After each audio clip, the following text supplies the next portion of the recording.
Zoom మీటింగ్కి హాజరైన దేవుని బిడ్డలందరికీ ప్రత్యేకమైన వందనాలు తెలియచేస్తున్నాను.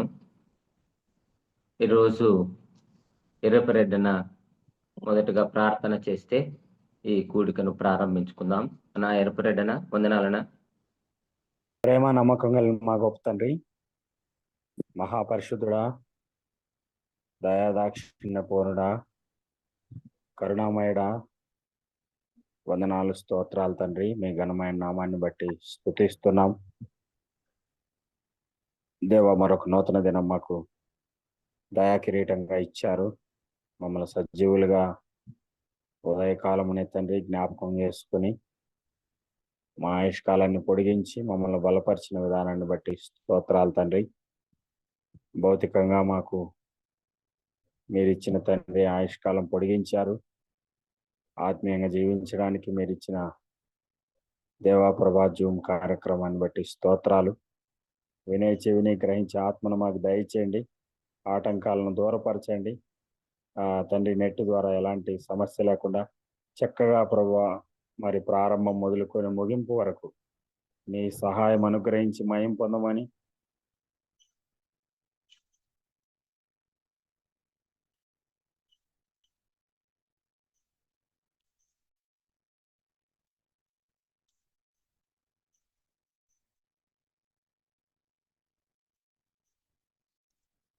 Net problem ఉందనా? చివరిలో వినపడలేదు అన్న. నెట్ కట్ అయిందన్న. నెట్ కట్ అయింది. మాకు కూడా వినపడలేదు. సరేనా, వందనాలు. మరి ఇప్పుడు కీర్తన జి తిమోతి అన్న పాట పాడతారా అన్న? తిమోతి అన్న వందనాలు. వందనాలు. వందనాలు వందనాలు. దేవునికి స్తోత్రములు. ఈ మార్నింగ్ కాన్ఫరెన్స్ పరిచర్యకు చేరి వచ్చిన దేవుని దాసులకు, పెద్దలకు, సోదరి సోదరులకు ప్రభు అయిన యేసుక్రీస్తు నామమున ఉదయకాలపు ప్రేమ వందనాలు. నాకు ఈ అవకాశాన్ని ఇచ్చిన బర్నబాస్ అన్నకు కూడా ప్రేమ వందనాలు. ఈ కార్యక్రమాన్ని నడిపిస్తున్న గోపాలన్నకు వందనాలు తెలియజేస్తూ ఒక పాట పాడి ప్రభువును స్తుతిద్దాం. మేలులు చేసే దేవుడవు, కీడెన్నడు నీలో లేనే లేదు అని పాట పాడి ప్రభువును స్తుతిద్దాం. మేలులు చేసే దేవుడవు, కీడెన్నడు నీలో లేనే లేదు, ఆశీర్వాదాలు నీలోనే ప్రభువా, నీకన్న నాకు ఎవరున్నారయా. మేలులు చేసే దేవుడవు, కీడెన్నడు నీలో లేనే లేదు, ఆశీర్వాదాలు నీలోనే ప్రభువా, నీకన్న నాకు ఎవరున్నారయా. మేలులు చేసే దేవుడవు,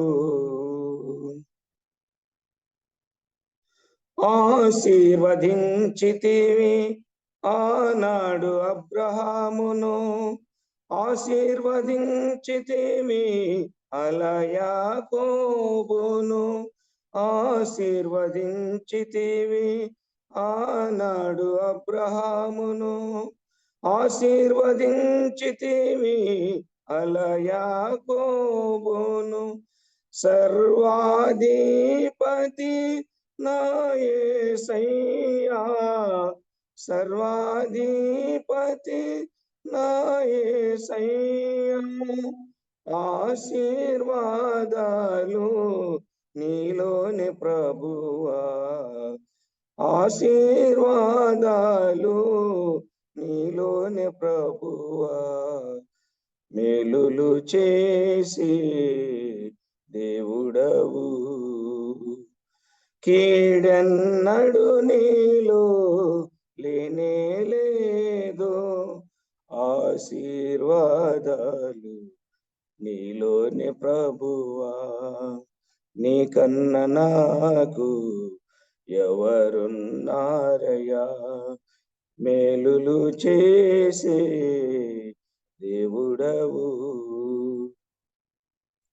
అన్నా ప్రార్థనలో విన్న దేవుడవు, ఆశీర్వదించితివి అన్నాను ఆనాడు, అన్న ప్రార్థనలు విన్న దేవుడవు, ఆశీర్వదించితివి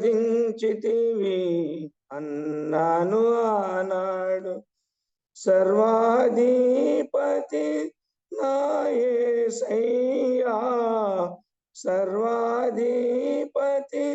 నా యేసయ్యా, ఆశీర్వాదాలు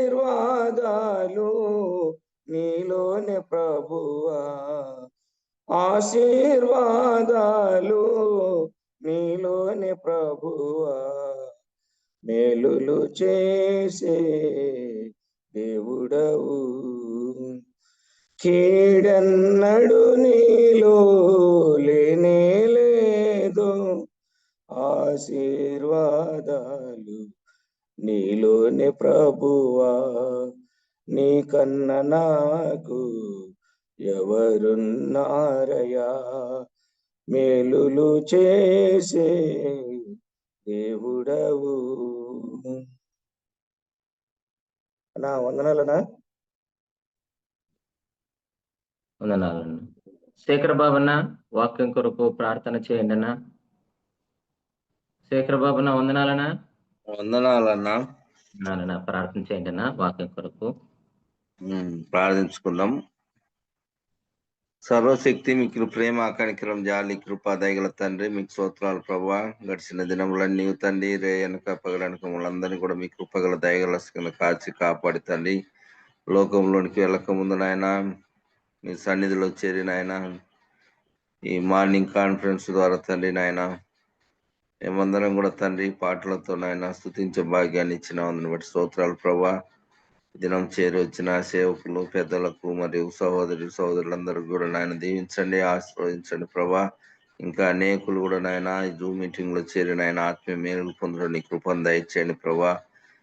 ఎటువంటి ఆటంకాలు నాయన రాకుండా తండ్రి నాయన ఇదిగో తండ్రి నెట్ కూడా నాయన సక్రంగా కూర్చొని కృపను దయచేయండి. దేవుని దాసులు నాయన ప్రభాకర్ రావును నిలబెట్టుకున్న ఆయన సంఘం గురించి మంచి మాటలు మాకు వినిపిస్తున్నారు ప్రభా. ఈ దాసుని కూడా తండ్రి మీ బూరగా వాడుకొని మా హృదయాలకు కావాల్సిన మాటలు నాయన మీరు దయచేయమని, ఆది నుంచి అంతవరకు మీరే ఉండి కార్యక్రమం జరిగించమని యేసుక్రీస్తు శ్రేష్టమైన నామములో అడిగి ప్రార్థించి వేడుకొంచున్నాము తండ్రి. ఆమేన్. వందనాలు. ఇప్పుడు అసలైన సమయానికి వచ్చాం.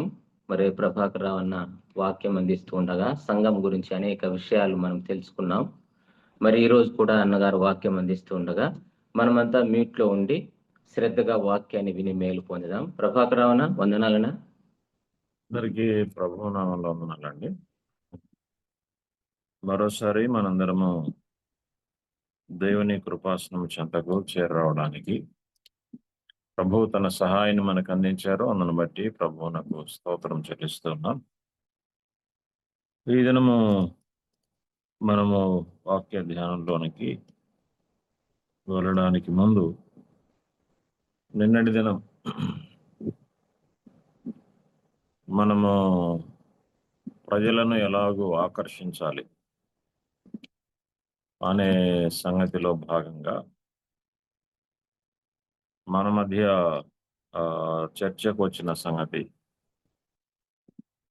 మంచి కట్టడాలను బట్టి ప్రజలు వస్తారు అనే చర్చ మన మధ్య వచ్చినప్పుడు లేఖనము దానికి భిన్నంగా యేసుక్రీస్తును గురించి ప్రకటించడం ద్వారానే సిలువ వేయబడి మరణించి సమాధి చేయబడి తిరిగి లేచిన యేసుక్రీస్తును ప్రకటించడం ద్వారా మారు మనసు రక్షణ పొందిన వారు మాత్రమే ఆకర్షించబడతారు అని మనము లేఖనాల వెలుగులో గమనించాం. మనము కూడి రావడానికి మనకు ఒక స్థలం అవసరం.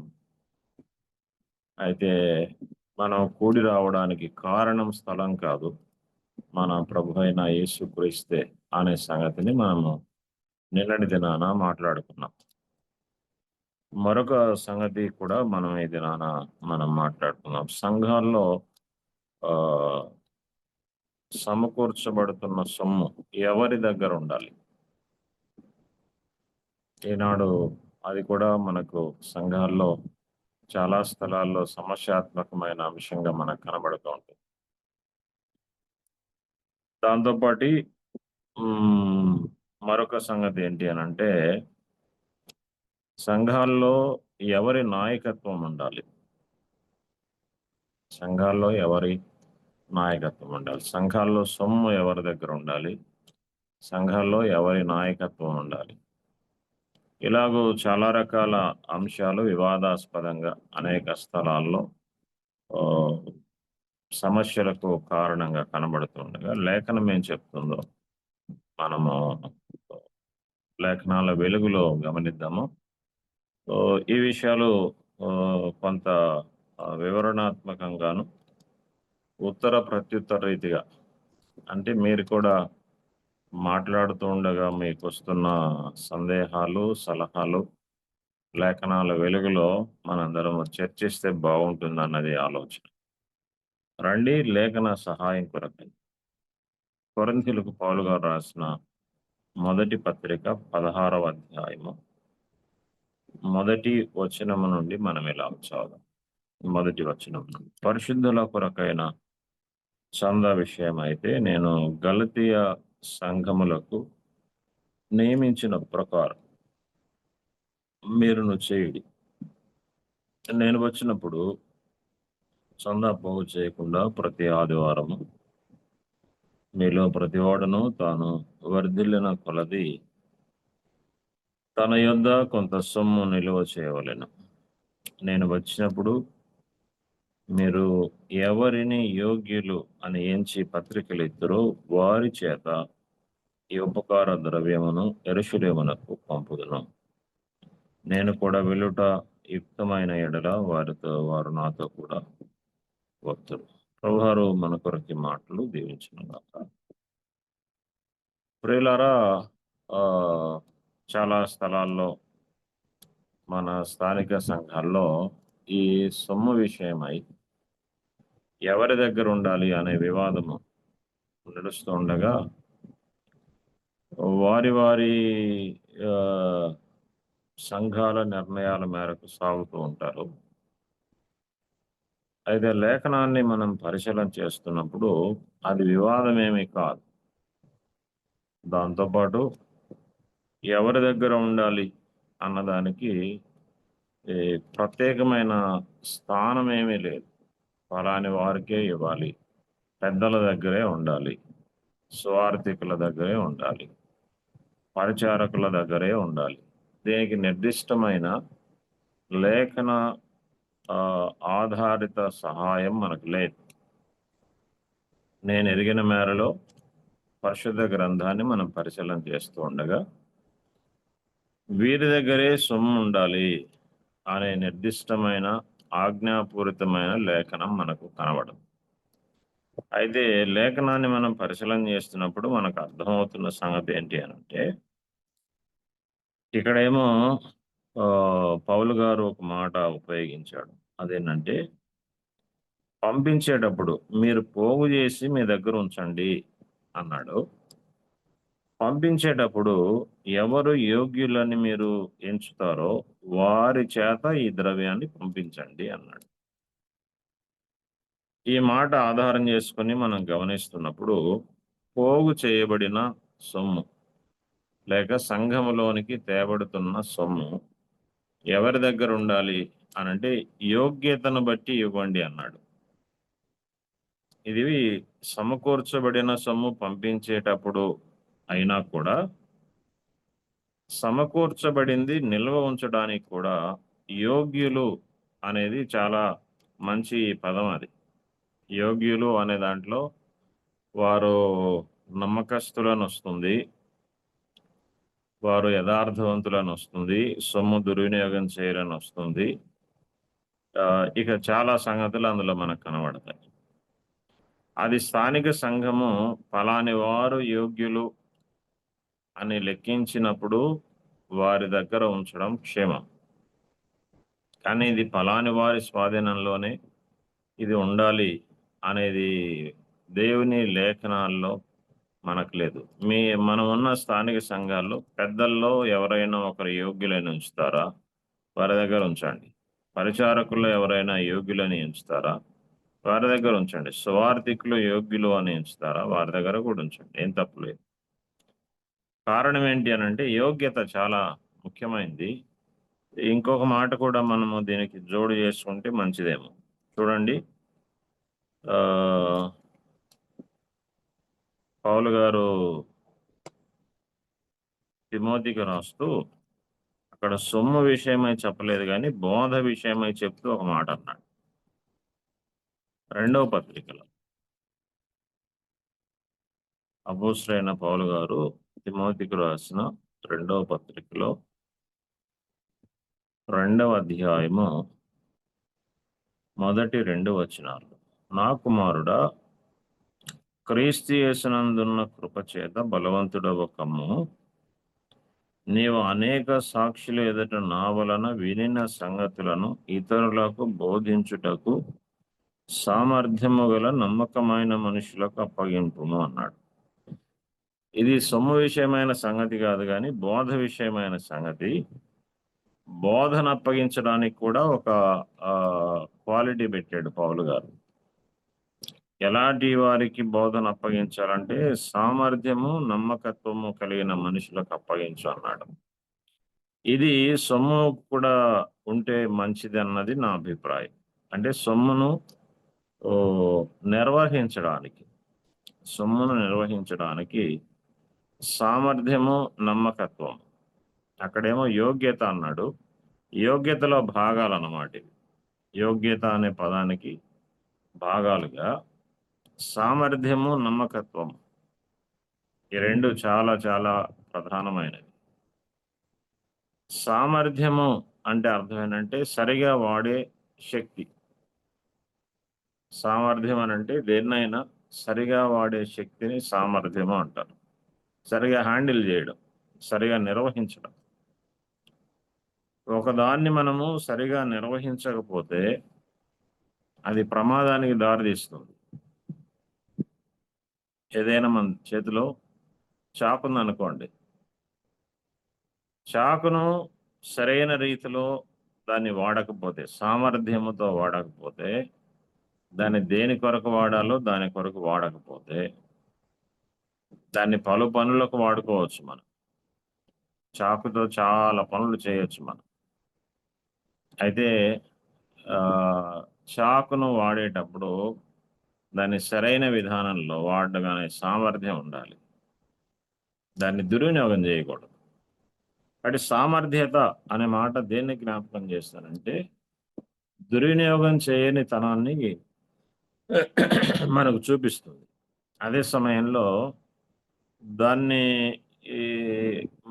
మరొక తరానికి అందించడానికి పౌలు గారు అదే వాడాడు. అప్పగింపుము అంటే అర్థం ఏంటంటే ఇంకొక తరం చేతిలోకి వెళ్ళాలి, ఇంకొక జనరేషన్కు అనుకూలంగా ఉండాలి.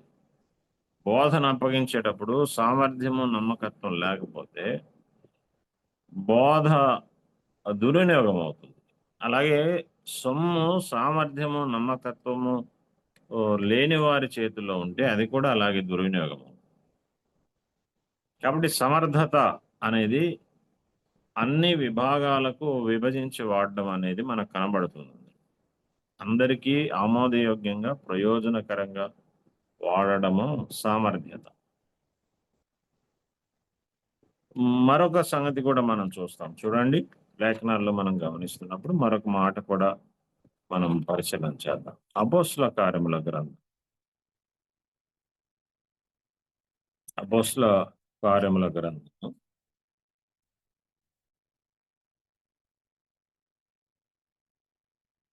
6వ అధ్యాయము 1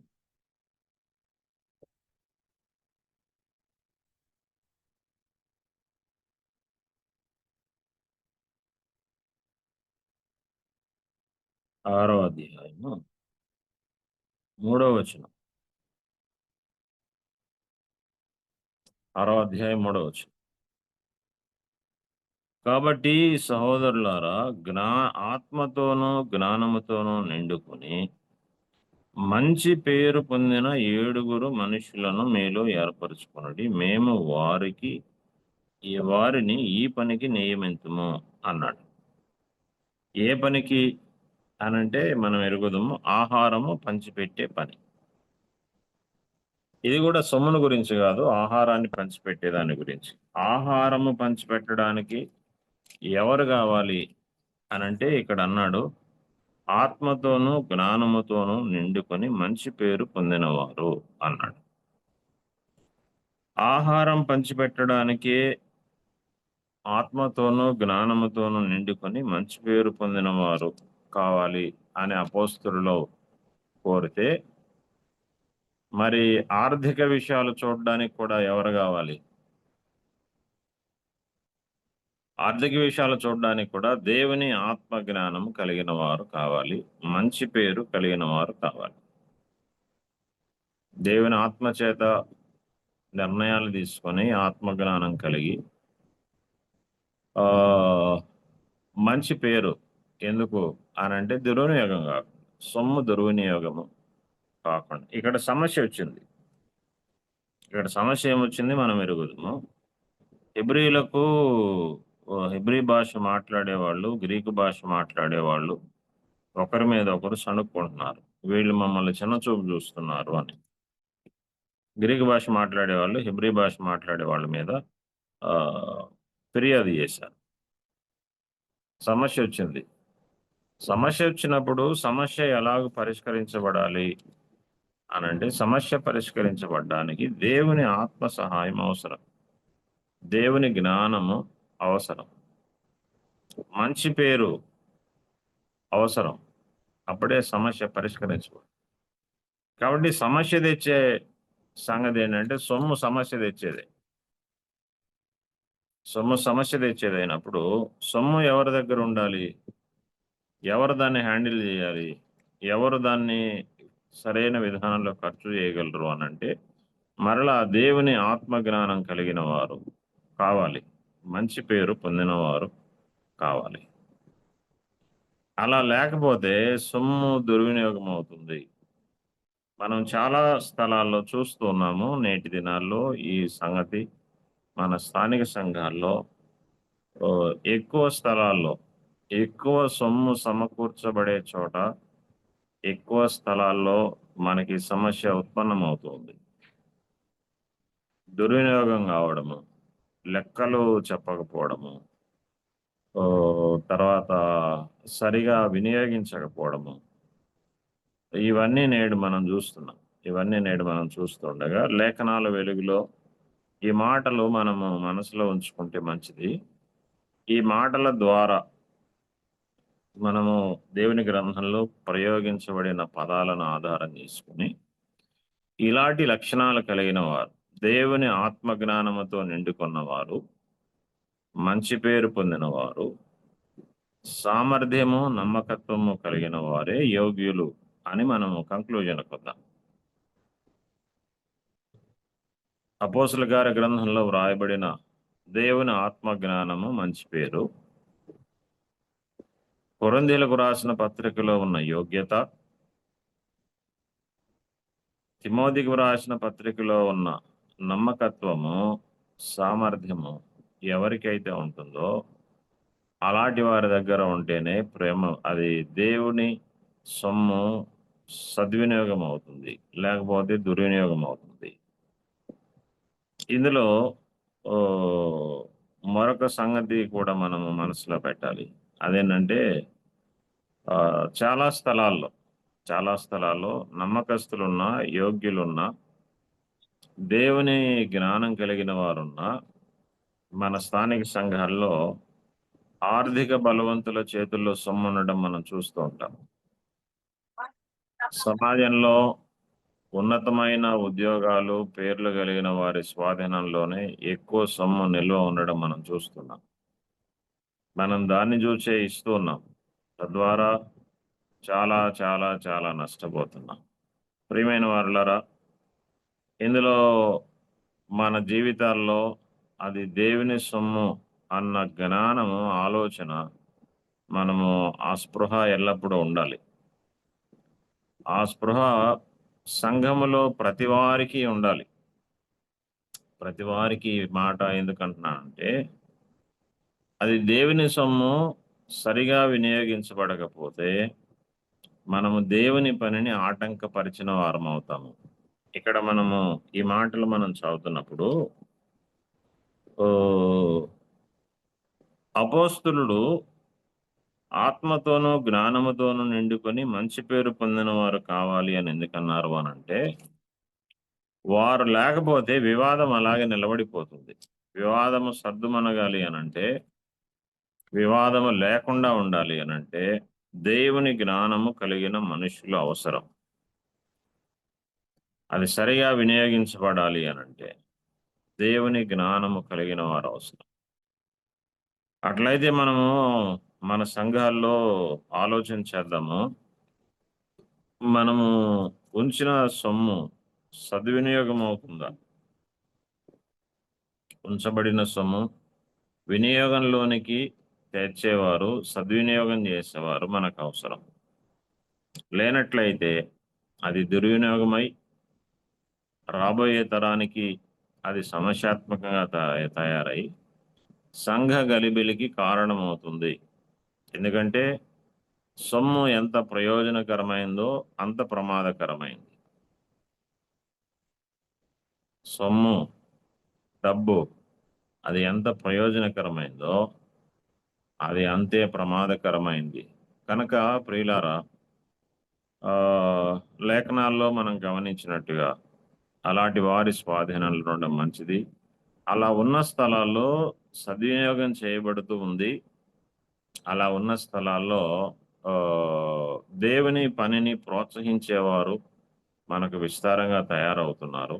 అలా లేని స్థలాల్లో సొమ్ము దుర్వినియోగము అనంటే ఖర్చు చేయకుండా నిల్వ ఉంచడం కూడా దుర్వినియోగమే. జ్ఞాపకం పెట్టుకుంది. ఖర్చు చేయకుండా నిల్వ ఉంచడం కూడా దుర్వినియోగంలో ఒక భాగం. అంటే చేయాల్సిన దానికి చేయవలసినంత. అనుభవం కలిగిన పెద్దలు మనకు అందిస్తున్న సంగతి ఏంటి అనంటే, నేను కొంతమంది పెద్దలతో మాట్లాడినప్పుడు దేవుని సొమ్ము సరిగా వాడేవారు నాతో మాట్లాడుతున్నప్పుడు వాళ్ళు చెప్పిన సంగతి ఏంటి అనంటే, వారి స్థానిక సంఘంలో ప్రతి సంవత్సరము ముగింపుకు వచ్చేసరికి సొమ్ము నిల్వ 0 అయిపోతుంది. అంటే ఏ సంవత్సరం పోగు చేయబడిన సొమ్ము ఆ సంవత్సరము వారు స్థానిక సంఘములో సేవా నిమిత్తం వాడతారు. ఇక్కడ మరలా వాడడానికి ఉంది కాబట్టి ఏదో ఒక పని చేయాలని కాదు. నాకు తెలిసిన ఒక స్థానిక సంఘం వారు ఇలా చేశారు. వాళ్ళు ఏం చేశారంటే, ఒక మందిరం కట్టారు. మందిరం కట్టినప్పుడు క్రింద వాళ్ళు ఏం చేశారంటే నాపరాళ్ళ బండలు వేశారు. నల్ల బండలు, మొద్దు బండలు వేశారు. వాళ్లకు కొంతకాలం తర్వాత సొమ్ము నిల్వ ఉంది. ఏం చేద్దాము, వాళ్ళకేం అర్థం కాలేదు. అందుకని ఈ మొద్దు బండలు తీసి పాలిష్ బండలు వేశారు. నల్లటి పాలిష్ బండలు ఒకప్పుడు బాగా ఉండేవి. ఆ పాలిష్ బండలు వేశారు. అదైన తర్వాత మరలా వాళ్ళకి ఇంకా సొమ్ము కనపడింది కొంతకాలానికి. ఏం చేద్దాము అనంటే ఆ బండలు తీసేసి టైల్స్ వేశారు. దానికంటే బాగా డిజైనింగ్గా కనబడే టైల్స్ వేశారు. మరికొంత సొమ్ము మరలా వాళ్ళకి పోగైంది. ఏం చేద్దాము, ఆ టైల్స్ తీసేసి గ్రానైట్ వేశారు. ఇది వాళ్ళు చేసిన పని. మనం ఆ పనులు కాదు చేయాల్సింది. బండలు మార్చుకోవడము, గోడలు మార్చుకోవడము, కిటికీలు మార్చుకోవడం ఇది కాదు సామర్థ్యంతో వాడటం. వాళ్ళు దానికి వాడరు. వారు సువార్త పని చేస్తున్న సువార్థికుల కొరకును, క్రొత్త జిల్లాల్లో, క్రొత్త రాష్ట్రాల్లో సువార్త విస్తరణ కొరకును వారు సొమ్మును ఖర్చు చేస్తూ అనారోగ్య పరిస్థితిలో ఉన్న వారికి సహకారులుగా ఉంటూ దేవుని సేవకుల కుటుంబాలకు సహకారులుగా ఉంటూ మెట్టుకు వారు 1 సంవత్సరంలో పోగు చేయబడిన సొమ్మును అలాగూ ఖర్చు చేస్తూ వారి స్థానిక సంఘంలో భోజనాలు పెట్టాలన్నా, మీటింగులు ఏర్పాటు చేయాలన్నా మరలా వాళ్ళ జేబులో సొమ్మే తీస్తారు, కానీ సంఘంలోని సొమ్ము భోజనాల కొరకు ఖర్చు చేయమన్నాడు ఆ సంఘ పెద్ద. ఎందుకంటే మన కడుపు నింపుకోవడానికి మనం కానుకలు పట్టేటప్పుడు చేసే ప్రార్థన ఏంటి అని అంటే, కానుకలు అయిపోయిన తర్వాత చేసే ప్రార్థన ఏంటంటే, ప్రభువా ఈ సొమ్మును మీ రాజ్య విస్తరణలోను మీ దాసుల అక్కర్లు తీర్చడంలోనూ వాడడానికి సహాయం చేయండి. మా స్థానిక సంఘంలో అట్లా ప్రార్థన చేస్తాము. ఇంచుమించుగా ప్రతి చోట అలాగే చేస్తారని నేను ఆశిస్తున్నాను. ప్రార్థన అయితే అలా చేస్తాం, కానీ మనం ప్రేమ విందులకు మందిరంలోని సొమ్ము వాడేవాళ్ళు ఉన్నారు. ఇక కొంతమంది కొన్ని స్థలాల్లో విజిటింగ్స్కు మీటింగ్స్కి వెళ్ళాలన్నా కూడా ఈ సంఘంలో సొమ్మునే ఖర్చు చేసి ప్రయాణ సాధనాలకు బాడుగులకు వాడేవాళ్ళు కూడా కొంతమంది ఉన్నారు. సంఘంలో అందరూ సామర్థ్యం కలిగిన వారు, డబ్బు కలిగిన వారు, ఉద్యోగాలు కలిగిన వారు ఉన్నప్పటికీ ఎక్కడైనా మీటింగ్కి వెళ్ళాలి, పక్కూర్లో మీటింగ్ ఉంది, వాళ్ళు ఆహ్వానించారు, వెళ్ళాలి అని అంటే ఒక 4 వాహనాలు పెడితే ఈ 4 వాహనాలకు వెళ్ళే వాళ్ళు వాళ్ళ జేబులో నుంచి సొమ్ము తీయకుండా మందిర ఖజానాలో నుండి సొమ్ము తీసుకొని బాడుగలకు ఇచ్చి వెళ్ళే వాళ్ళు ఉన్నారు. ఇదంతా దుర్వినియోగం చేయడం. దేవుని సొమ్మును మన ఖర్చుల కొరకు వాడడము, మన కడుపు నింపుకోవడానికి వాడడము సరైన విధానం కాదు. మనం ఏదైతే ప్రార్థన చేసామో ప్రార్థన చేసిన మేరకు సువార్థికుల అవసరాలు తీర్చబడ్డానికి, సువార్త విస్తరణ కొరకును దేవుని సొమ్మును వాడడం అనేది లేఖనాల క్రమం. దాన్నే మనం సామర్థ్యముతో వాడడము. ఇక్కడ మనం కొరింథీ పత్రికలో ఏం చదువుకున్నామనంటే, కొందరు పరిశుద్ధులు ఇబ్బందుల్లో ఉన్నారు. ఇబ్బందుల్లో ఉన్న వారి కొరకు వాడడం మంచిది. అక్కర కలిగిన వారు ఉన్నారు. మనము ఫిలిప్పీ పత్రికలో జైల్లో ఉన్న పౌలు గారు ఉన్నాడు.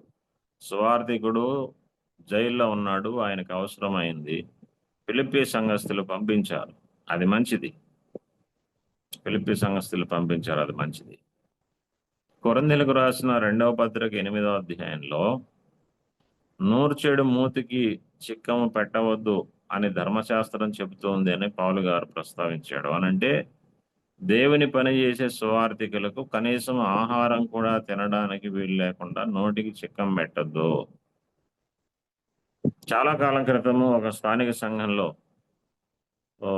సమస్య వచ్చినప్పుడు మాట్లాడడానికి మేము వెళితే అక్కడ సువార్థికుడు చెప్పిన సంగతి మాకు చాలా చాలా బాధాకరమైన సంగతి వినబడింది. అదేంటంటే, ఆ స్థానిక సంఘంలో ఎంత సొమ్ము సమకూడినా సువార్థికునికి వాళ్ళు 200 ఇస్తారట.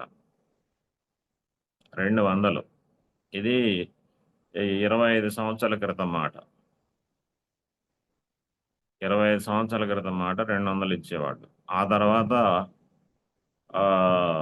మరొక స్థలంలో 2000 ఇస్తారు. ఇప్పుడు లేటెస్ట్ 2000. ఏమండి, 2000తో 200లతో 500లతో 5000లతో పనులు అవుతాయా ఇప్పుడు? కాబట్టి ఆహారపు కొరత లేకుండా చూడడం. ఇలాగూ ప్రయోజనకరమైన వాటికి మనము దేవుని సొమ్మును వాడడము మంచిది. దానికి ఎవరు అర్హులు అనంటే, ఎవరు యోగ్యులు అనంటే, సామర్థ్యత కలిగిన వారు, నమ్మకత్వం కలిగిన వారు. మనము అపోస్తలుల కార్య గ్రంథంలో గమనించినట్టుగా అక్కరలు చూచే కన్నులు కలిగిన వారు అవసరం.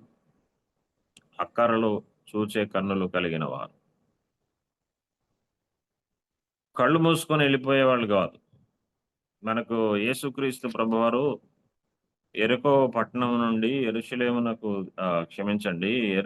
నుండి యెరికోకు దిగి వెళుతూ దొంగల చేతికి చిక్కిన వాని గురించిన ఉపమానంలో యేసుక్రీస్తు ప్రభువారు 3 వ్యక్తులను ప్రస్తావించారు. యాజకుడు, లేవీయుడు చూచి వెళ్ళారు.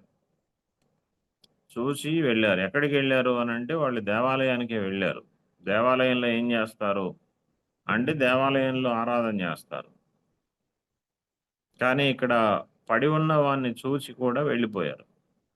ఇది సమరయుడు వచ్చాడు, పడి ఉన్నవాన్ని చూచి కనికరపడి వాని యొద్దకు వెళ్ళి జాలిపడి గాయములు శుభ్రం చేసి తన వాహనం మీద ఎక్కించుకొని తన సంరక్షణ కొరకు ఖర్చు పడ్డాడు, శ్రమ పడ్డాడు.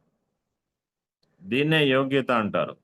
చూచి వెళ్ళిపోవడం యోగ్యత కాదు. చూచినప్పుడు ఆగి దానికి తగినట్టుగా పరిష్కారాన్ని చూడడం. ఒకవేళ మన దగ్గర ఉన్నదంతా అయిపోయిందా, అయిపోనియండి, ఏమైంది, మళ్ళీ వచ్చింది కదా, అయిపోనియండి, మళ్ళీ వస్తుంది.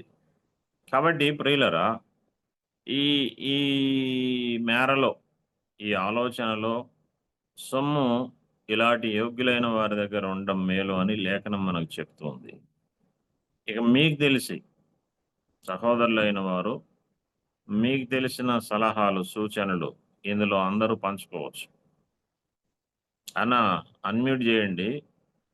దీంట్లో మీకు తెలిసిన సలహాలు, సూచనలు, ఇంకేమైనా మెరుగైన ఆలోచనలు ఉంటే పంచుకుంటే మనకు మేలు, రాబోయే తరానికి మేలు చేసిన వారం అవుతాం.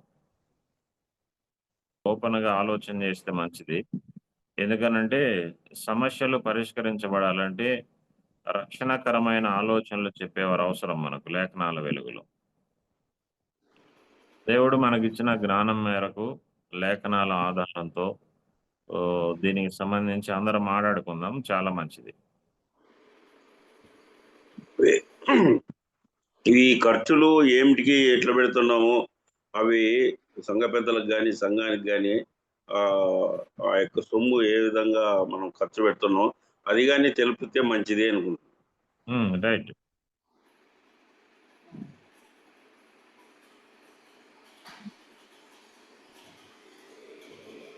అది ప్రతి నెల ప్రకటించడం మంచిది. అంటే ఎక్కువ సొమ్ము పోగు చేయబడేటప్పుడు అది సరిగా వినియోగిస్తున్నారా లేదని తెలియడానికి పర్యవేక్షణతో కూడిన విధానం అవసరము. నెంబర్ 2, ఈ దేనికి ఖర్చు చేశారన్నది ఎప్పటికప్పుడు ప్రకటించుకుంటే మంచిది. ప్రకటించుకొని అందరూ కలుసుకొని దాన్ని సామూహికంగా ఉందా లేదా అని దాన్ని నిర్ణయించి అది ఖర్చు పెట్టేది మంచిది అని. రైట్. దేవుని సొమ్ము యోగ్యులైన వారికి సహాయం చేయడం అది మంచిది.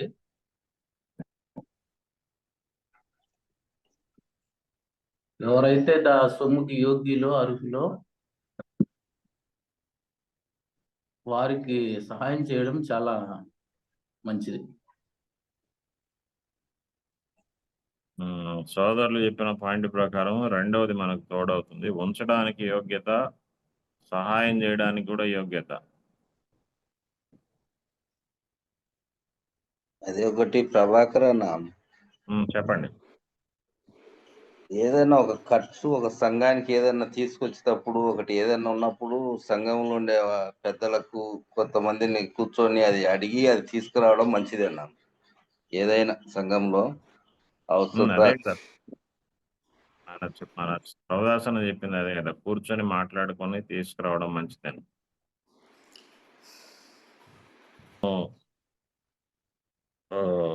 అడిగిన వాళ్ళకి చెప్పడం కంటే అడక్క ముందే సంఘంలో నెలకోసారి చెప్తే సరిపోయింది కదా, ఈ నెలలో దేనికి ఖర్చు చేసామన్నది. మనకు సహజంగా అంటే నేను బాల్యం నుంచి నా 4th క్లాస్ నుంచి నేను బ్రదర్ అండ్ అసెంబ్లీలో ఉండి పెరిగాను. మాకు స్థానికంగా ఏం చేసేవాళ్ళే సంవత్సరానికి ఒకసారి చెప్పేవాళ్ళు లెక్క. అక్కడ సంవత్సరానికి ఒకసారి చెబితే భారం అవుతుంది, నెలకోసారి చర్చించుకుంటే నిమేలు సులభం అవుతుంది. ఒక నెలలో 4 వారాల్లో ఎంత సొమ్ము సమకూర్చబడింది, ఎంత ఖర్చు చేయబడింది, దేని కొరకు ఖర్చు చేయబడింది, అది మంచిది. అది అప్పుడు భారం ఉండదు. నెల లెక్కలు చెప్పడం భారం ఉండదు, సంవత్సరం లెక్కలు చెప్పాలంటే చాలా భారం అవుతుంది. ఈ సంఘంలో ఉన్న దేవుని పిల్లలందరూ కూడా మాకేం పట్టదులే వాళ్ళే చూసుకుంటారు అన్నట్టు నిర్లక్ష్యంగా కూడా ఉండకూడదు. అంటే అదే మనం ఇప్పుడు దాకా మాట్లాడుకుంది సంఘంలోనికి తీసుకురాబడుతున్న సొమ్మును గురించి. వివరణాత్మకమైన లెక్కలు చెప్తే సమస్య ఏమి ఉండదు. మా సోదరులు సరిగానే ఖర్చు చేస్తుంటారనే నమ్మకం ఉన్నప్పుడు వివరణాత్మక అవసరం లేదు. లేదు ఎందుకు మన మీద నేరం రాకుండా ఉండాలంటే వివరణాత్మకంగా ఇవ్వడమే మంచిది. 30-40 ఏళ్ళుగా సంఘాల్లో సాగే వాళ్ళు కొంచెం చెప్తే బాగుంటది. నా వందనాలు. నా పేరు రెడ్డమ్మ, విజయవాడ. వందనాలు. చెప్పండి అన్న. మా దగ్గర ఒక 20 సంవత్సరాల మట్టి ఉన్నాము. ఒకే టీం ఉంది పెద్దలుగా. నమ్మకం, మీరు అన్నారు కదా, నమ్మకం సామర్థ్యం అన్ని ఉన్నాయి అనుకుని ఇచ్చాం. అతనికి ఏంటంటే ఒక వేరే పెట్టుకోవాలి, వేరే వెళ్ళాలనే ఆలోచన వచ్చింది. క్యాష్ ఉన్న దగ్గర, వ్యక్తి దగ్గర వేస్తున్నాడులే బ్యాంకులో అనుకుంటున్నాం. బ్యాంకులో వేయట్లా, నమ్మకం మీద వదిలేసాం. 15 లక్షల సొమ్ము సమకూర్చేయడమే మనం చేసిన పొరపాటు. ఏ సంవత్సరానికి ఆ సంవత్సరము నిల్ బ్యాలెన్స్ చేసుకుంటే ఈ సమస్య రాదు. మనం దాన్ని అదే మాట్లాడుకుంది. ఇప్పుడు ఎక్కువ కనబడ్డప్పుడు అపవాది తొలుస్తాడు. అందుకే ఎక్కువ లేకుండా ఉండడం అనేది సంఘాల్లో చాలా మేలు. ప్రజలకు దేవుడు మన్నాను కురిపించినప్పుడు నిలవ పెట్టుకోమాకండి, కుళ్ళిపోయిద్ది, ఏ రోజు ఆ రోజు అన్నట్టు. నిల్వ ఉన్న ప్రతి చోట ఈ సమస్యలు వచ్చాయి. మనకు నిల్వ ఉండే ప్రతి చోట ఈ సమస్యలు వచ్చాయి అన్న. నిల్వ లేని చోట ఈ సమస్య లేదు. అంటేనన్నా ఒక స్థానిక సంఘం విషయం కాకుండా యూనివర్సల్ గా ఏది ప్రయోజనకరమైంది, అందరికీ ఏది ప్రయోజనకరమైందో దాన్ని మాట్లాడుకుందాం. స్థానిక సమస్యలు చాలా ఉన్నాయి, స్థానికంగా మాట్లాడుకుందాం. అంటే ఒక వ్యక్తి తీసుకోవడం అన్న, నలుగురు కలిసి తీసుకున్నప్పుడు ఇక సొంతం ఉండదు. నలుగురు కలిసినప్పుడు సొంతం కాదు కదా. ఒక్కళ్ళే తీసుకుంటే అది ఏక నిర్ణయం. ఒక్కళ్ళు తీసుకోవడం తప్పు, నలుగురు కలిసినప్పుడు తీసుకోవడంలో తప్పులేదు. ఇప్పుడు ఇయర్లీ 0 బ్యాలెన్స్ చేయమన్నారు కదా. కానీ వాక్యములో కొంత నిల్వ ఉంచమని చెప్తున్నారే. ఎక్కడ? కొరింథీ పత్రికలో ఎక్కడ ఉండాల? ఇప్పుడు చదివిన దాంట్లోనే 16వ అధ్యాయం 2వ వచనంలో ఉంది. నిల్వ చేయవలను. చందా పోగు చేయకుండా ప్రతి ఆదివారము తాను వదిలిన కొద్ది తన యొద్ద సొమ్ము నిల్వ ఉంచండి అన్నది ఫైనల్ బ్యాలెన్స్ కాదన్నా. నిల్వ ఉంచండి అన్నది ఫైనల్ బ్యాలెన్స్ కాదు. నేను వచ్చి దేశపోవడానికి నిల్వ పెట్టండి అన్నాడు ఆయన. నేను వచ్చి పరిశుద్ధుల కొరకు అవసరం ఉంది, తీసుకెళ్ళడానికి నిల్వ ఉంచండి అన్నాడు. సరే, ఇంకోటి ఏంటంటే ఇప్పుడు మందిరము మనం నిర్మించుకుంటే నేను సంవత్సరంలో ఆఖరిలో బ్యాలెన్స్ నిల్వ చేయడం అన్నది మ్యాండేటరీ కాదు. దాన్ని ఎందుకన్నాము అనంటే ఎక్కువ నిల్వ అనేది సమస్యాత్మకం అవుతుంది, అందుకని నిల్వ లేకుండా ఉండడం అనేది మేలుకరం అని. మనకు సొమ్ము విషయంలో నిర్దిష్టంగా ఖచ్చితంగా ఇదే చేయండి అని మనకి ఎక్కడ నూతన నిబంధనలో సంఘానికి ఆజ్ఞాపూరితమైన మాటలు ఎక్కడ లేవు. ఎందుకంటే సంఘాల్లో సొమ్ము ఫ్లెక్సిబిలిటీగా, ప్రయోజనకరంగా, దేవుని పని విస్తరణలో, సువార్థికుల పోషణలో, అవసరాలు తీర్చుకోలేని దీనస్థితిలో ఉన్న వారికి అవసరాలు తీర్చడంలో, వాడడంలో, దీనికి మనకు తగు ఫ్లెక్సిబిలిటీతో కూడిన ఆలోచన అవసరం. దాని కొరకు మనం వాడాలి. ఇంకోటి ఏంటంటే అన్న చెప్పండి. మందిరము నిర్మిస్తాము, దాని రిజిస్ట్రేషన్ కూడా చేసుకోవాలి కదా. రిజిస్ట్రేషన్ చేసుకునేటప్పుడు కొందరు మెంబర్స్ ని వేసుకుంటాము. దాంట్లో ఫండ్స్ అండ్ దేర్ యూటిలైజేషన్ అని ఉంది. లోక సంబంధమైనటువంటి వాళ్ళు దాంట్లో కొన్ని బైలాస్ పెట్టారు, కొన్ని ఇవే. దాంట్లో ఏంటంటే contribution to institutions, engage in rural uplift, social uplift, వీటన్నిటి కూడా ఖర్చు చేస్తాము అని చెప్పి దాంట్లో రాసుకుంటాం అనమాట. యాక్చువల్గా అట్లా రాసి మనము మున్సిపల్ దీంట్లో రిజిస్ట్రేషన్ ఆఫీసులో రిజిస్టర్ చేసుకుంటాం. అది సొసైటీగా చేసినప్పుడు వచ్చిందన్న, ట్రస్టీ చేసినప్పుడు రాదు అది. సొసైటీ అసోసియేషన్ మనము బాడీ రిజిస్ట్రేషన్ చేసేటప్పుడు, అసెంబ్లీ బాడీ రిజిస్ట్రేషన్ చేసేటప్పుడు దాంట్లో ఓన్లీ ఫర్ గాస్పల్ వర్క్ అని రాస్తే ఇవన్నీ ఉండవు. ఇప్పుడు ఇతర సంఘాలు మందిరం నిర్మిస్తా ఉంటే వాళ్ళకి సహాయం చేయొచ్చు కదా ఈ ఫండ్ లో నుంచి. అది మీకు అదే ఫ్లెక్సిబిలిటీ, మీరు స్థానికంగా తీసుకునే నిర్ణయాలు అవి. అదే మళ్ళీ ఇంకోటి ఏంటంటే house rent, furniture, cost of electrical current charges ఇవన్నీ కూడా ఈ కానుకల నుంచి కట్టొచ్చా? అది ఎవరు కట్టాలా? కట్టాలి. ఇప్పుడు కరెంట్ ఛార్జెస్ ఎక్కువ అయింది అనుకోండి, ఇప్పుడున్న దాంట్లో బ్రదర్ అది it's not church, it is trust. కాబట్టి ఈ ఫండ్స్ మీరు ఎట్లయినా యూటిలైజ్ చేసుకోవచ్చు. Church is different. ఇప్పుడు ప్రభాకర్ అని చెప్పింది ఇప్పుడు దాకా చర్చి సొమ్ము విషయం. ఇప్పుడు మీరు మాట్లాడేది ఇప్పుడు ట్రస్ట్ ఏర్పరిచిన అసోసియేషన్ ఏర్పరిచిన ట్రస్ట్ కానుకల డబ్బులే మన దగ్గర ఉంటుంది, వేరే ఏమి ఉంటుంది? మనోహర్ అన్న చిన్న డిఫరెన్స్ ఉంటున్నా. ట్రస్ట్ సొమ్ము అన్నప్పుడు దానికి చాలా స్థలాల నుంచి నిధులు వస్తాయి. ట్రస్ట్ అన్నప్పుడు, చర్చ్ అన్నప్పుడు బయట నిధులు ఏం లేవు, స్థానికంగా సంఘంలో పోగు చేయబడే సందాన్ని. సరే, స్థానిక సంఘంలో ఇప్పుడు అదానా ట్రస్ట్ ఎక్కడి నుంచి పెడతారంటే చర్చ్ ఉంటేనే ట్రస్ట్ పెడతారు. అది కదా. లేదు మేము అట్లాగే మీ చర్చి దేనికనంటే మాది ఓన్లీ ఫర్ గాస్పల్ వర్క్ అని పెట్టాం మేము. అదే దాన్ని ట్రస్ట్ అంటారా, దాన్ని సంస్థ అంటారు. అదే దానికి రిజిస్ట్రేషన్ 2 విధానాలు. ఒకటేమో గాస్పల్ వర్క్ కోసము చర్చిని రిజిస్ట్రేషన్ చేయడము, 2 ట్రస్టీగా రిజిస్ట్రేషన్. ట్రస్టీగా రిజిస్ట్రేషన్ చేసినప్పుడు మనం సోషల్ సర్వీసెస్ కూడా చేసి దాన్ని గవర్నమెంట్ కి లెక్క చెప్పాలి. అది ఉంది. సోషల్ సర్వీస్ ఉంటాయి, ఆడిట్ ఉంది, మీకు ఒక లాయర్ పెట్టుకోవచ్చు, మనం లెక్కలు చూపించాలా, అవన్నీ చేయాలి. అందుకని మన చాలా చర్చెస్ ట్రస్టీలుగా ఉండేవి తక్కువ, గాస్పల్ వర్క్ కోసం రిజిస్టర్డ్ అయ్యేవి ఎక్కువ నాకు తెలిసిన మేరలో.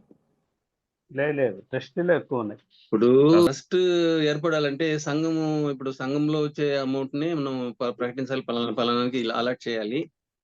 సపోజ్ కొన్ని చర్చెస్ అనుకుందాం, మన మందిరాలే స్వార్థ కన్నా మన అందరికన్నా ఎక్కువగానే ఇస్తాం అనుకుందాం. కానీ నిల్వ ఉన్న అమౌంట్ ను ఇట్లా సొసైటీస్ కి, ఇన్స్టిట్యూషన్స్ కి ఇవ్వచ్చా? ఎందుకంటే మనం ఇంకొకరి మీద ఆధారపడకూడదు, ప్లస్ ఫండ్స్ తెచ్చుకోకూడదు, ఫారిన్ ఫండ్స్ తెచ్చుకోకూడదు. మనం ఉన్న ఫండ్స్ ని అట్లా డైవర్ట్ చేయొచ్చు అని ఆ జనరల్ బాడీ రూల్స్ లో అది ఉంది. దాన్ని ఆడిట్ చేస్తాము, దాన్ని చేస్తాం అనుకుందాం, అన్ని ఉన్నాయి. కాబట్టి స్కూల్ కన్స్ట్రక్షన్ గానీ, ఏదన్నా పేదవాళ్ళు పిల్లలకు ఇవ్వడం గానీ, ఫీజులు కట్టడం గానీ అవన్నీ చేయొచ్చా? చేయాలి ఉంది ఆ రూల్స్ లో. ఆ రూల్స్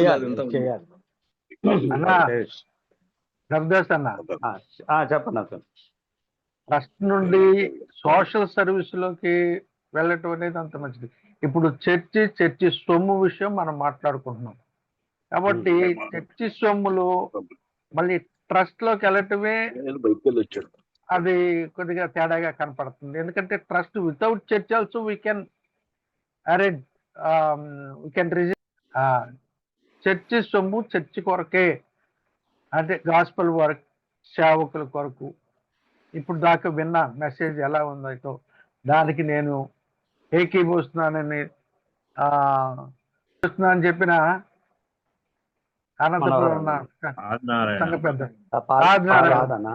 ఆదినారాయణ అన్న చెప్పారు. అలాగా చర్చి విషయంలో చర్చి సొమ్ము దానికి వేరుగానే ఉండాలి. ఎక్కువగా డబ్బులు వస్తే అది మీరు డిసైడ్ చేసి పూర్ ఫండ్స్ ఉన్నాయి, దానికి చర్చి సంబంధించిన మరి ఇరుగు పొరుగు సేవకులు వారి అవసరాలు గడపడం మంచిదేమో అని తెలుస్తున్నాను. ట్రస్ట్ ఇప్పుడు వేరుగా ఒక బాడీ ఇప్పుడు చేసి ఆ ఫండ్స్ బడ్జెట్ వేరువేరుగా పెట్టి దాన్ని యూటిలైజ్ చేయడం బెస్ట్ ఏమని. ఒకటి బ్రదర్, దేవదానం బ్రదర్, ఒక మాట అంటే ఇప్పుడు చర్చి ఫండ్స్ ని ఫండ్స్ ని వాడుకుంటే ట్రస్ట్ పెట్టలేము. అక్కడ మనకు ఎవరు పెడతారు? మనకు అసోసియేషన్ రిజిస్ట్రేషన్ చేయాలంటే అసోసియేషన్ కానీ ట్రస్ట్ కానీ మన అంతా ఇవన్నీ పెట్టాలి కదా. మన సెక్రటరీ ఉంటారు, దానికి ట్రెజరర్ ఉంటారు, ప్రెసిడెంట్ ఉంటారు, వైస్ ప్రెసిడెంట్ ఉంటారు, వీళ్ళంతా మెంబర్స్ కూడా ఉంటారు 5-6 మంది. వీళ్ళందరూ కలిసి నిర్ణయం తీసుకొని అమౌంట్ ని ఎట్లా ఖర్చు చేయాలి, దాన్ని ప్రకటించాలి. ఇన్ని ఉంటాయి, ప్రతి సంవత్సరం చేసేవంతా చేస్తూ ఉంటాం. అనవసరమైన ఖర్చులు కూడా చేయమనుకోండి. కాకపోతే ఈ పేద పిల్లలకి ఏదైనా సహాయం చేయడం, మెడికల్ క్యాంప్స్ రన్ చేయడము చర్చి వరకు, లేదా పేదవాళ్ళు ఇంకా ఇతర వాళ్ళకు కూడా, ఇవన్నీ కూడా దాంట్లో రూల్స్ అండ్ రెగ్యులేషన్స్ లో ఉన్నాయి. కాబట్టి ఇదంతా అడుగుతారని ఆ రిజిస్ట్రేషన్ కూడా మళ్ళీ రెన్యూల్ చేసుకోకుండా గమ్మునుండిపోయి ఇప్పుడు ఓన్లీ సువార్తకే దాన్ని ఖర్చు చేస్తున్నాం. అప్పుడు ఆ రూల్స్ ను వైలేట్ చేసినట్టయితుంది కదా. అదే తప్పు. సపోజ్ ఆడిటర్ వచ్చినాడు అనుకోండి, మీరేమి ఖర్చు చేసినారు అని అడిగితే ఏం చేయాలి? ఓన్లీ స్వార్థకే పంపినాము, స్వార్థికులకే చూసినాము అంటే మరి ఈ రూల్స్ అన్ని ఏం చేస్తారు? ఎట్లా దీన్ని రిజిస్ట్రేషన్ లో రాసుకున్నారు కదా అంటే. అట్లా మీరు అట్లా యాక్టివిటీ చేయకపోతే మీరు ట్యాక్స్ కట్టాలి గవర్నమెంట్. ట్యాక్స్ ఉండదు, అమౌంట్ ట్యాక్స్ కట్టాల్సి వస్తుంది. మీరు అట్లా చేయకపోతే సోషల్ యాక్టివిటీ చేయకపోతే మీరు ట్యాక్స్ కట్టాలా. మీకు వేరే ఎట్లాంటి ఖర్చు పెట్టుకోవచ్చు. లేదు ఇవన్నీ మేము చేస్తామంటే మీకు ట్యాక్స్ ఎక్స్క్యూజ్ ఉంటుంది. ఓకే అంకుల్, మీరు టెస్ట్ విషయం మాట్లాడుతున్నారు. ఇప్పుడు ఎప్పుడు టెస్ట్ పెడతారంటే ఎక్కువ సంఘములో స్ట్రెంత్ ఎక్కువ ఉన్నప్పుడు, దాని ఆదాయం పెరిగినప్పుడు, ఆ డబ్బులను ఆస్తులను ఎక్కువ పెరిగినప్పుడు దాన్ని కంట్రోల్ చేయడానికి టెస్ట్ పెడతారు. ఇప్పుడు ప్రభాకర్ అని చెప్తున్నారు 100 మంది 50 మంది, వాళ్ళకి ఆడేం ఎక్కువ ఉండదు, అది ఆడేము తొందరలు ఉండవు. ఇప్పుడు రెడ్డమన్న అన్నాడు 12,000 వస్తుంది, 15,000 వస్తుంది. అవి సంఘంలో కూర్చొని ఏదైనా ఖర్చు పెట్టుకోవాలంటే పెద్దలు పరిసర కూర్చొని ఆ ఖర్చులు పెట్టుకోవచ్చు. మనం ఇప్పటిదాకా చెప్పుకుంది అదేనన్నా. మనం ఏదో ఎక్కువ భారం లేకుండా ఉండడానికి సంఘ ఫ్లెక్సిబిలిటీ కొరకు చిన్న మందలుగా ఉండడం అనేది మన వాళ్ళు మొదటి నుంచి చేసిన ఏర్పాటు. రెండవది ఏంటంటే ఈ మనకు ప్రభుత్వ పరంగా వచ్చినప్పుడు నాకు తెలిసిన మేరలో 2 విభాగాలు ఉంటాయి రిజిస్ట్రేషన్. ఒకటి church for gospel work, church for social work. Trust అనేది చర్చి పని చేస్తూ సోషల్ వర్క్ చేయాలి ట్రస్టీగా ఉన్నప్పుడు. గాస్పల్ వర్క్ వరకే ఉన్నప్పుడు సోషల్ వర్క్తో మనకు సంబంధం లేదు. అది మన ఇష్టం అన్నమాట, మనం చేస్తాము చేయము ప్రభుత్వ పరంగా. అయితే వాస్తవంగా మనము ట్రస్టీగా రిజిస్ట్రేషన్ కాకుండా సోషల్ వర్క్ చేసే సంఘాలు బోర్డులు ఉన్నాయి. ట్రస్ట్ కాదనేది సంస్థలు అంటారు లేదా అంటే అదేదేనా ఇప్పుడు తిరుపతి దాంట్లో అది దానికి ట్రస్ట్గానే అవసరం లేదు. సంఘ పెద్దలు ఆలమైన ఎంత మీకు 12,000 20,000 వచ్చిన దాన్ని మీరు ఖర్చు పెట్టడానికి నెలకు అంత ఇదే ఉండదు కదా. ఇప్పుడు అనారోగ్య స్థితిలో ఉంటారు, ఎవరైనా ఆసుపత్రిలో ఉంటారు, ఆపరేషన్ ఉన్నప్పుడు మీరు సగం ఉన్న వాళ్ళకు హెల్ప్ చేయొచ్చు దాంట్లో. అదే నేను ఇది కూడా విన్నాను, అది వాస్తవమో కాదు. అవసరం బట్టి మనం ఉంచుకోవాలా, మరి జీరో అని కాదు. అన్న ఒక విషయం చెప్పరా, ఇప్పుడు బయట వాళ్ళు ఎవరన్నా మనకి ఏమన్నా ఇస్తే ఏదో వస్తువు డబ్బు ఇచ్చారు కూడా నీళ్ళు తీసుకోవచ్చా లేదా? ఎవరు అవిశ్వాసులు ఇస్తే తీసుకుని అవసరం లేదన్నా. అవిశ్వాసులే ఇస్తారు, అవసరం లేదు. గోల్డ్ చెప్పన్నా మీరు అన్న చెప్పండి తీసుకోవాలా వద్దా? అవిశ్వాసుల దగ్గర మనం తీసుకోకూడదు. అది తీసుకోకూడదు, ఎందుకంటే వాళ్ళు దాని ద్వారా వాళ్ళకి ఏదో లాభం చేకూరుస్తాడు దేవుడు అనే ఆలోచనలో ఉంటారు. తీసుకోకూడదా? అందుకని వాళ్ళను దానికంటే ముఖ్యమైనది ఆత్మ సంబంధమైన సువార్త వాళ్ళకి అందాల్సిన అవసరం ఉంది. దాన్ని వాళ్ళకు ఎందుకు తీసుకోమో సంగతి చెప్పి మనం నిరాకరించడం మంచిది. అంటే బ్లంట్ గా మీది మాకు వద్దు అనంటే మీది మాకు వద్దు అనంటే వాళ్ళు హట్ అవుతారు. అట్లా కాకుండా రీజన్, దీనికి రీజన్ ఏంటి, వాళ్ళు ఎందుకు ఇవ్వాలనుకున్నారు, మనం ఎందుకు తీసుకోమనుకున్నాం, ఆ పరస్పరమైన అవగాహనతో వాళ్ళకి చెప్తే మంచిది. వాళ్ళకి ఏదో రోడ్డు అమ్మటి వెళ్తా అనుకున్నారు, ఒక మాట ఏదో పని జరిగితే ఇద్దామని, ఇవ్వాలని తెచ్చారు. తీసుకోకూడదు అనేది ఒక మాట వస్తుంది, తీసుకోవచ్చు అనేది నేను నాలంటోడు అంటాడు. తీసుకోవాలా వద్దా? అది వాక్యానుసారం అయితే తీసుకోకూడదనా?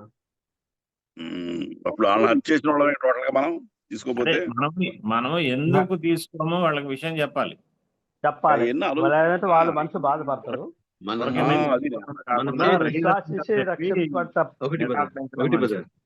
రెడ్డెం బ్రదర్ ఒకటి చెప్పండి. మన చేతికి ఇవ్వరు, కాంకులు వేసినారు అనుకోండి నగలు. నగలు కాదన్నా, ఒక వస్తువు కొనుక్కొచ్చి ఇచ్చారు ఇది ఇవ్వాలనుకున్నామని, తీసుకోవాలి తెలియకుండా ఇచ్చినారు అనుకోండి, దాన్ని ఇంకెట్లా కౌంట్ లోకి వస్తుందా? అది కాదు, అది వేరు. మీరు చెప్పింది కౌంట్ లోకి రాదు. అది కూడా ఇవ్వకూడదు కట్టినప్పుడు, అది కూడా ఇవ్వకూడదు అనుకోండి. ఒక వస్తువు తెచ్చి ఇచ్చారు, ఇచ్చినప్పుడు తీసుకోవచ్చా లేదా? అవును, ఫర్నిచర్ అది తెచ్చారు, ఏసీ పెడతామని ఎవరైనా వచ్చినారు, ఇస్తాం. అన్నా నేను దీనికి ఒక మాట చెప్తా చూడండి. నేను చాలా కాలం క్రితము డైరెక్ట్ ఒక మాట చెప్పేయండి. అదే అన్న నేను చెప్తా చూడు. దీనికి నేను చాలా కాలం క్రితము ఒక ఊరికి వాక్యం చెప్పడానికి వెళ్తుంటే దారిని ఒక ఆయన పోతా చెయ్యి ఎత్తాడు, ఆపాను, ఎక్కించుకున్నాను. ఎక్కించుకొని వెళ్తూ ఆయనకు సువార్త చెప్దామని మాట్లాడడం మొదలు పెడితే ఆయన అన్నాడు, సార్ మీకు తెలియదా నా సంగతి అన్నాడు. ఏందా చెప్పండి అంటే, ఇప్పుడు మీరు పోయే ఊరి చర్చికి తలుపులు నేనే పెట్టించాను, ఆ వల్ల ఊరికి బండలు నేనే ఇచ్చాను. అంటే అవి ఈ లోకల్ చర్చెస్ అనమాట. ఆవల ఊరిలో చర్చికి బండలు నేనే ఇచ్చాను, ఆ వల్ల ఇంకొక ఊరు ఉంది, ఆ ఊరికి గంట నేనే చేయించాను సార్ అన్నాడు. అయితే మొత్తానికి మీరు ఏమంటున్నారు అని అంటే, ఇవన్నీ చేయిస్తే ఇంకేంది సార్ నమ్ముకునేది అన్నాడు. అంటే వాళ్ళ లెక్కలో అవన్నీ ఇచ్చాడు కాబట్టి ఇక నాకు దేవుని దగ్గర గుడ్ విల్ ఉంది, ఏమి ఇబ్బంది లేదనేది తన భావన. అయితే నేను చెప్పాను, బాబు అది కాదు ముఖ్యమైనది, ఈ ముఖ్యమైన సంగతి ఇదే అని చెప్పి సువార్త చెప్పి యేసు ప్రభువుని ఎందుకు నమ్ముకోవాలో, మనం ఇవ్వడం ద్వారా కాదు దేవుడు మనల్ని స్వీకరించేది, ఈ మనం ఆయన అంగీకరించడం ద్వారా స్వీకరిస్తాడని ఆయన చెప్తే, ఈ సంగతి ఎవరు చెప్పలేదు కదా సార్, తీసుకున్న వాళ్ళు ఎవరు నాకు చెప్పలేదా అన్నాడు. కాబట్టి అంటే వాళ్ళు ప్రభువుని ఎరగని వారు అట్లా ఇవ్వడం ద్వారా వాళ్ళ భావన ఏమంటదంటే, మేము ఇచ్చాం కాబట్టి ఇక మేము పుణ్యాత్మలం అయిపోయాము, మేము మంచోళ్ళం అయిపోయాము, దేవుడు మమ్మల్ని మెచ్చుకుంటాడనే భావనలోకి వెళ్తారు. మనం అట్లా కాకుండా వాళ్ళకు విశదీకరించి ఇది రీజన్ అని చెప్పగలిగితే వాళ్ళు కన్విన్స్ అవుతారు, వింటారు, ప్రభువుని నమ్ముకుంటే మేలు. ప్రభాకర్ అన్న మనకి మెయిన్. నేను ఇప్పుడు మీరు ఎన్ని చెప్పినా టోటల్ గా హర్ట్ చేసి పంపిస్తున్నాం కదా, ఎందుకో నాకు అది అంత ఇష్టం అనిపించలే. అది మనం ఎక్స్ప్లెయిన్ చేసాం, ఇది బాబు ఇది ఏసారి నమ్ముకుంటేనే మంచిది. అసలు దాన్ని యాక్సెప్ట్ చేయొచ్చా లేదా? వాళ్ళు ప్రేమతో ఇస్తున్నారు, మరి వద్దంటున్నారా? అది చెప్పండి. వద్దన్నారు చూడ, ఇదే అన్నాడు ఆయన. వద్దంటే మరి అవిశ్వాసులు మన చర్చిలో ఆఫరింగ్ ఇస్తున్నారుగా మరి. అదే ఇప్పుడు మన సమస్య ఏంటంటే అంకుల్, ఇప్పుడు మన వాళ్లకు దాన్ని వివరణాత్మకంగా చెప్పిన తర్వాత వాళ్ళ మైండ్ లో దీని ద్వారా నాకు ఏమీ రాదు అన్నది వాళ్ళ మైండ్ లోకి వస్తే మంచిది. వాళ్ళ మైండ్ లో నేను ఇచ్చిన దాని వల్ల నాకు ఏదైనా వస్తుంది అనే ఆలోచనతో ఇస్తే మనమే వాళ్ళను దేవుని మార్గానికి తప్పించిన వాళ్ళం అవుతాం. అయితే రిజిస్ట్రేషన్ లో కొన్ని మాటలు ఏంటంటే, collect funds from all kind hearted donors, collect చేసి మనము దాన్ని ఇంకా సొసైటీలో అంటే సోషల్ వర్కర్స్ వినియోగించాలని కూడా ఉంది. అదంతా ఇంకా ట్రస్ట్ వర్క్ అన్నది. నిన్ను వలె నీ పొరుగు వారిని ప్రేమించుము, నీ దగ్గర ఉంటే చెయ్యాలా,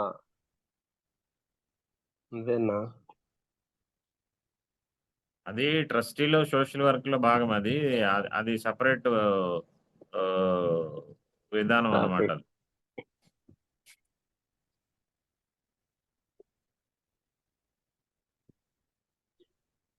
సంఘంలోకి అన్యులు తీసుకొస్తే మొదట సువార్త చెప్పాలి వాళ్ళకు. ఇదినైనా పరిస్థితి నువ్వు నమ్ముకోకుండా ఇవ్వడం వల్ల నీకు ఫలితం రాదు.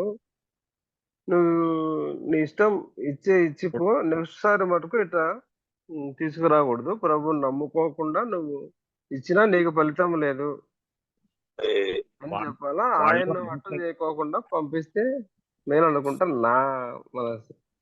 వాళ్ళు రహస్యంగా వేస్తే మనం చేయగలిగింది ఏం లేదన్నా. మనకు ఇరకులోనికి తెచ్చి వాళ్ళు ఈ పెద్ద మొత్తం తీసుకురావాలనుకున్నప్పుడు వాళ్ళకి వివరం చెప్పడం అనేది చాలా క్షేమం. వివరం ఖచ్చితంగా చెప్పాలి. వాళ్ళ అట్టు కాకుండా ఆ మనసాక్షిని బట్టి మీ మధ్య ఉన్న సంబంధాన్ని బట్టి అది మంచిని పోగొట్టుకోకూడదు. సువార్త అయితే ఖచ్చితంగా చెప్పాలి. బాపట్ల అన్నానందరావు గారి చర్చిలో చూశాను మొట్టమొదటిగా. చాలా ఆశ్చర్యం వేసింది. తెల్ల సంచి నల్ల సంచి కానుక పట్టేటప్పుడు.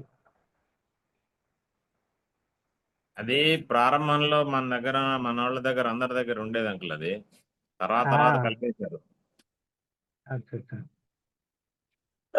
ఏంటి ఏసైలు పుట్టినప్పటి నుంచి నేను చూడలేదు, మరి 2 సంచులు చూడలా. చాలా స్థలాల్లో 1968 అంటే 32 + 25 57 years నుండి చూస్తున్నాను. తెల్ల సంచి నల్ల సంచి చూడలా. ఈ మధ్య బాపట్ల వెళ్ళినప్పుడు అక్కడ గమనించాను ఫస్ట్ టైం.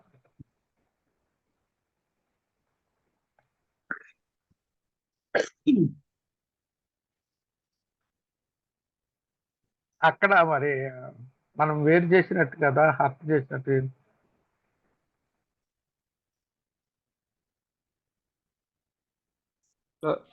చందా పోగు చేసిన సొమ్మును యెరూషలేముకు పంపుదాం అంటారు కదా.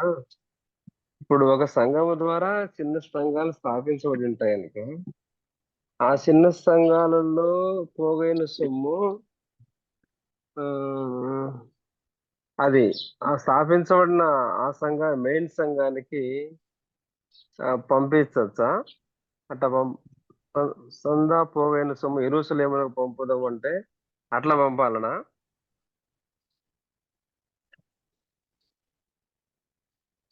ప్రభాకర్ అన్న, అది యెరూషలేములో అక్కర కలిగిన వారి కోసం పోగు చేయబడింది అన్న. అది హెడ్ క్వార్టర్ కాబట్టి పంపించాలనేది కాదు అక్కడ. అదే యెరూషలేములో కొంతమందికి అవసరం ఉండగా వాళ్ళ కోసం సపరేట్ గా సేకరించబడింది. అది హెడ్ క్వార్టర్ కాబట్టి అడిగి పంపించాలనేది కాదు అక్కడ విషయం. అది పరిశుద్ధులు అక్కర్లు అంతే. ఓకే, పరిశుద్ధులు అక్కడ కొంతమంది అక్కర కలిగిన వాళ్ళు ఉన్నారు, వాళ్ళ కోసం మనం పంపిద్దామని. ఓకే అన్న, అది ఓకే.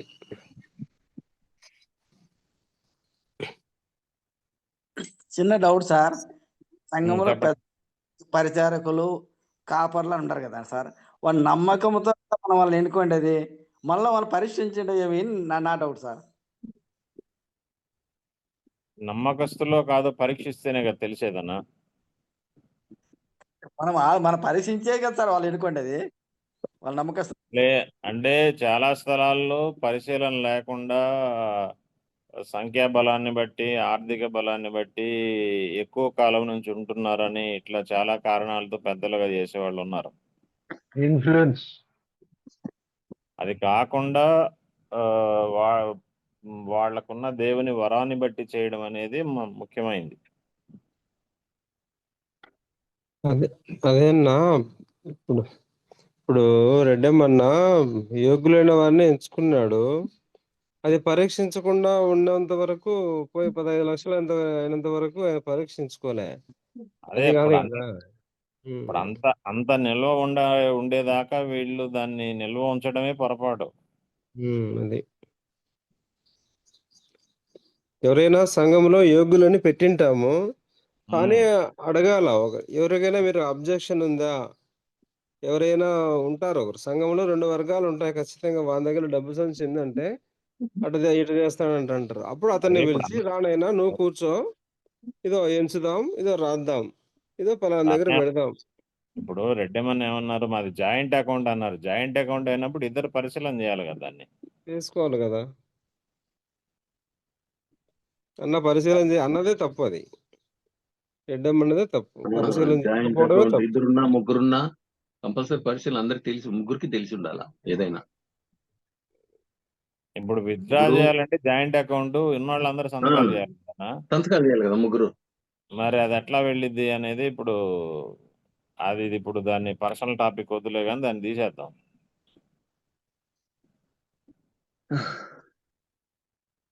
రైట్, మంచిది.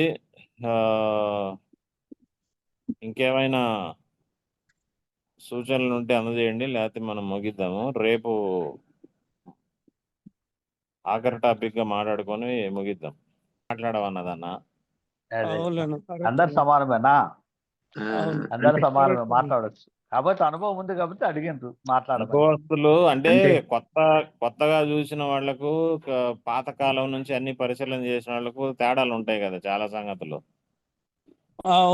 కరెక్ట్. ప్రభాకర్ బ్రదర్ అన్న చెప్పండి. అంటే ఇప్పుడు రేపటితో చాప్టర్ ఇది సంఘము గురించి క్లోజింగ్. అంటే రేపటితో క్లోజ్ అని ఎందుకన్నానంటే ఇంకేమైనా టాపిక్స్ లేవనెత్తి దాన్ని మాట్లాడుకుందామని. ఓకే, మీ మనసులో ఇంకేమైనా మనం మాట్లాడుకోవాల్సిన టాపిక్స్ అన్నా ఇది మీరు మిస్ చేశారు దీన్ని కూడా మాట్లాడుకుందాం అని అంటే అవి బర్ణబాస్ అన్న పంపించండి, ఆయన సెండ్ చేస్తారు. వాటిని మనము లేఖనాల వెలుగులో పరిశీలన చేద్దాం. ఉన్నాయి చాలా సంగతులు టాపిక్లు ఉన్నాయి. ఈ మనకు ప్రాక్టికల్ గా మాట్లాడుకుంటే మంచిదని. మంచిది, కరెక్ట్. మీ దృష్టికి వచ్చిన అంటే ఇప్పుడు మనం చాలా విషయాలు ఇప్పుడు నేను చర్చకు దాని మీరు చాలా విషయాలు చర్చకు తెచ్చారు. అట్లా చాలా విషయాలు మనం మాట్లాడుకునేవి ఉంటాయి, వాటిని గురించి మనం మాట్లాడుకుందామని. అవును, కరెక్టే, మంచి పాయింట్. ఇంచుమించు ఎన్ని క్లాసులు బ్రదర్ మొత్తం అన్నిటిలో? 11 ఏమైనట్టున్నాయన? 11 క్లాసెస్. 14 మెయిన్ గా వీటిలో ఏమైనా సందేహాలు ఉంటే అది అడగాలి కానీ వాక్యానుసారంగా. ఇప్పుడు ఆయా సంఘానికి సంబంధించి చెప్పుకుంటా ఉంటే ఇంక మనకు చాలదు, ఎన్ని ఏళ్ళు గడిచిపోతాయి. ఆ స్థానికంగా ఉన్న పరిస్థితులను మనం జడ్జ్ చేయలేము, చర్చ చేయలేము, జడ్జ్ చేయలేము. ఆయా సంఘాలు వాళ్ళు జడ్జి చేసుకోవాలి కూర్చొని.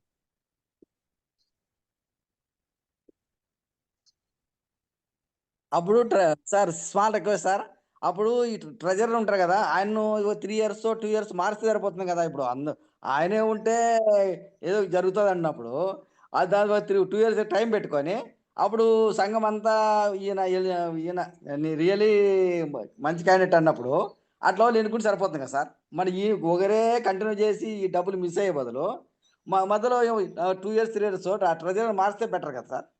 మంచిది, మంచి సలహా ఇది. ఫ్రాంక్లిన్ అన్న మంచి సలహా చెప్పారు. అంతే, ఇప్పుడు పెద్దలు ముగ్గురు ఉంటే ముగ్గురు కూర్చొని డిసైడ్ చేసి మార్చాలి అప్పుడు. అంతే,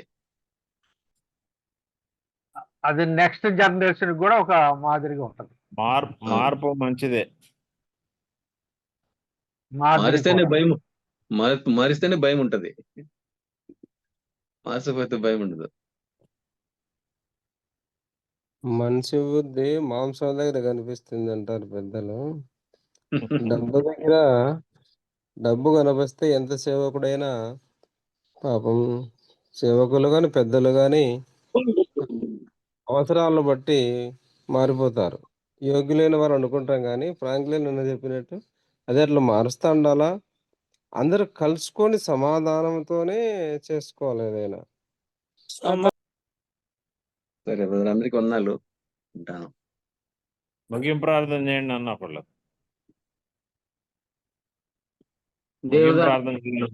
ముగింపు ప్రార్థన చేస్తారు. అంకుల్ చేయండి అంకుల్ ప్రార్థన.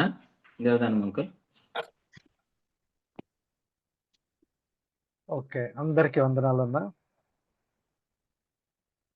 పరిశుద్ధుడు అయిన ప్రేమగల మా ప్రభువా, మీకు వందనాలు, స్తుతులు, స్తోత్రాలు చెల్లిస్తున్నాం. మీరు మాకు సహాయకులు, ఆపత్కాలములో నమ్ముకొనదగిన సహాయకుడు. అందును బట్టి మీకు స్తోత్రాలు. అంత్య దినాల్లో, ఆఖరి దినాల్లో ఉంటున్నాం. ఎక్కడ చూసినా డివిజన్స్ నాయన. ఇది లోకంలోనే కాకుండా మీ పిల్లల మధ్యలో కూడా వచ్చినాయి. అనేక సమస్యలకు గురవుతున్నారు. అందులో నమ్మకమైన వారు, సామర్థ్యం కలిగిన వారు, యోగ్యులైన వారు నలిగిపోతున్నారు. ఇట్టి పరిస్థితుల్లో సంఘముల్లో క్షేమం కలుగునట్లు, సంఘాల్లో మీరు మహిమ పొందినట్లు మీరు ఏర్పరచుకున్న బిడ్డలతో మీరు మాట్లాడి భయపడమని ప్రార్థన చేస్తున్నాం. దాసులు ప్రభాకర్ గారికి ఇచ్చిన ఆరోగ్యాన్ని బట్టి, జ్ఞానాన్ని బట్టి, ఆత్మీయ స్థితిని బట్టి మీకు వందనాలు. వారిని, వారి కుటుంబాన్ని, పరిచర్యను దీవించండి. ఈ జూమ్ నడిపించడానికి మీ దాసులు బర్నబాస్ గారిని ప్రత్యేకపరుచుకున్నారు. అందును బట్టి మీకు స్తోత్రాలు. ఇంకా రాబోయే దినాల్లో అందరికీ మేలుకరముగా, ఆశీర్వదకరముగా ఈ జూమ్ ఈ రీతిగా ఉండునట్లు కృప చూపండి. చేరి వచ్చిన ప్రతి కుటుంబాన్ని, ప్రతి వాణిని మీరు దీవించి మహిమ, ఘనత, ప్రభావం కలిగించుకుంటారు. మా ప్రభువును, మా రక్షకుడైన యేసుక్రీస్తు పరిశుద్ధ నామమున స్తోత్రం చెల్లించి వేడుకొని ప్రార్థన చేస్తున్నాము తండ్రి. ఆమేన్. ఆమేన్. అందరికీ వందనాలన్నా. సార్ అందరికీ అందరికి వందనాలు. వందనాలన్నా.